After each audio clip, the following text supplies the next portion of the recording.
Hi, my name is Tom Haddigan. I'm the author and creator of this YouTube channel dedicated to mixed martial arts and boxing. Today we're looking at the life, the career and the prospects of the great Japanese world champion, multi-world champion, Naoya Inoue. Okay, let's look at some of his distinctions in his career.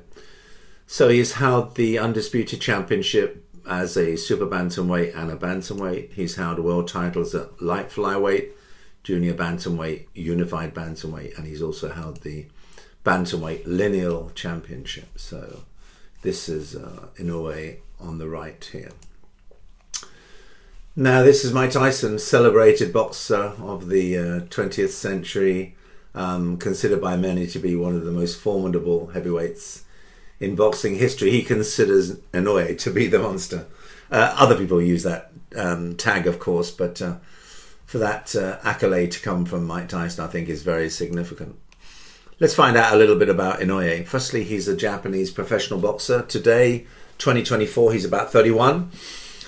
He has a very unusually high knockout to win percentage. That's generally 89.28%, but if you look at world title matches only, it goes up to 91.30%. That's probably, I would imagine, that's second only to someone like Beterbiev.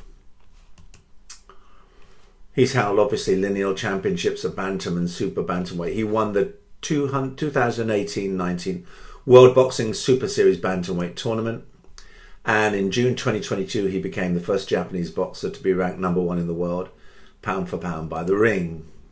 He was also named Fighter of the Year in 2023 by The Ring, the Boxers Writers Association of America, and ESPN.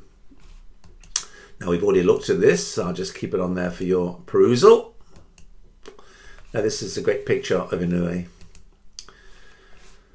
Okay, he has fought some great champions. He has an outstanding CV in boxing. But look at this particular section in a little while. So let's just understand a couple of things. Firstly, he has beaten 4 reigning world champions: Jamie McDonnell, Emmanuel Rodriguez, Paul Butler and Stephen Fulton. He has beaten 3 former world champions. Now he has beaten the great Filipino Nonito Donaire twice. We'll look at those 2 matchups in a little while. He's also beaten Jason Maloney and he's also beaten Marlon Tapales. These 3 are ex-world champions. So we have 7 current and ex-world champions. I'll leave this here for your perusal. And all of these matchups are against very good opponents, and many of them are extraordinarily high quality opponents. Donaire in particular is high quality. Fulton, Neri, Doheny, they're high quality. So let's find out a little bit about the monster. I've actually covered this in previous presentations, but this is for completion. Okay, the most significant thing about Inoue, he has these debilitating body shots. He often targets the solar plexus and liver with his left uppercut and hook. He has unorthodox combinations. He can seamlessly transition between different punches with both hands, and he has relentless aggression. He constantly moves forward. He has unbridled power. He has extraordinary and exceptional knockout power. He has great counter punching and ability. So what's so special about Inoue that he has all these skills? Well, he has developed these skills through meticulous and intense training programs. We know he spars daily. We know he spends a lot of time developing body punching combinations. He's very aware of the psychological aspects of boxing, staying alert and on guard. He has a variety of technical drills which are visited and revisited every day under the guidance of his father, who is his primary trainer. Now, he has some great victories to his credit. Firstly, he's beaten the great Nonito Donaire twice. First time he won on points. It was a thoroughly challenging 12-rounder.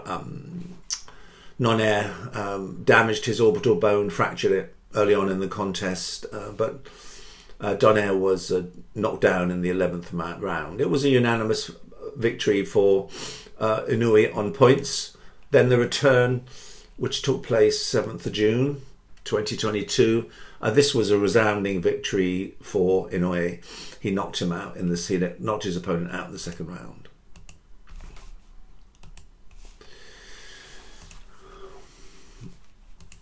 Now, this is the monster far left here. And this is a potential opponent. We know that he's fighting Goodman on the 24th, and there have been one other matchup mooted for him. But this guy stands very high in the list of potential opponents for 2025. I imagine that he might be his third in line after Goodman, one other, and also this one will be number 3. So let's have a look at Jesse Bama Rodriguez. Right, let's look at his opponents. Okay, immediately, Quadras, ex-world champion, ex-world champion. Rung Vasai, world champion. Estrada, world champion. Guevara, world champion. So he has fought 4 current or ex-world champions.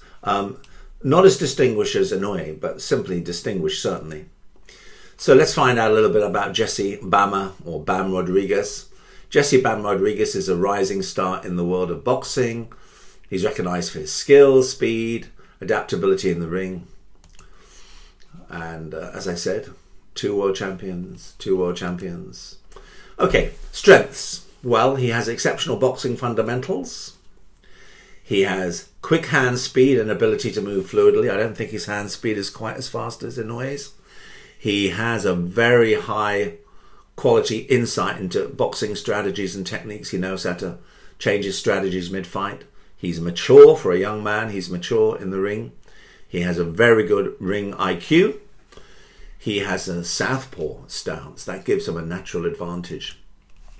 Some weaknesses, well, he doesn't necessarily do too well against opponents with significant size or power advantage. If you take someone like Alexander Usyk, he does extremely well against anybody, including those much bigger. He's not that experienced. He hasn't faced the same depth of elite competition as Inoue. He's a young fighter with very high expectations. He's appearing in the press every day. Therefore, his career could be subject to overexposure or burnout if it's not managed carefully. And he does have some defensive vulnerabilities. He occasionally leaves opening for counters, especially sharp counter punches. So the possibility of a matchup between Inoue and Rodriguez, I would imagine that it's likely. I wouldn't say that it's very likely. It is likely. The slight issue is that he boxes at a lower weight division, but not significantly. I imagine that Inoue and Rodriguez's walk-around weight are pretty, I would imagine they're pretty identical. So my pick, unfortunately, I don't like to give picks. I don't like astrology, fortune telling. Inoue is just outstanding. I mean, it's very hard to find anyone in the world of boxing who currently matches with him. Perhaps Terence Bud Crawford, Alexander Usyk. They're a triumvirate of boxers who are unique. This guy is something special, as is Terence Crawford, as is Alexander Usyk. Thank you so much. This is me. That's my name, Tom Hadigan. Thank you for watching. Please remember to like, add a comment, and remember to subscribe. That's really important to me because I'm trying to develop the channel.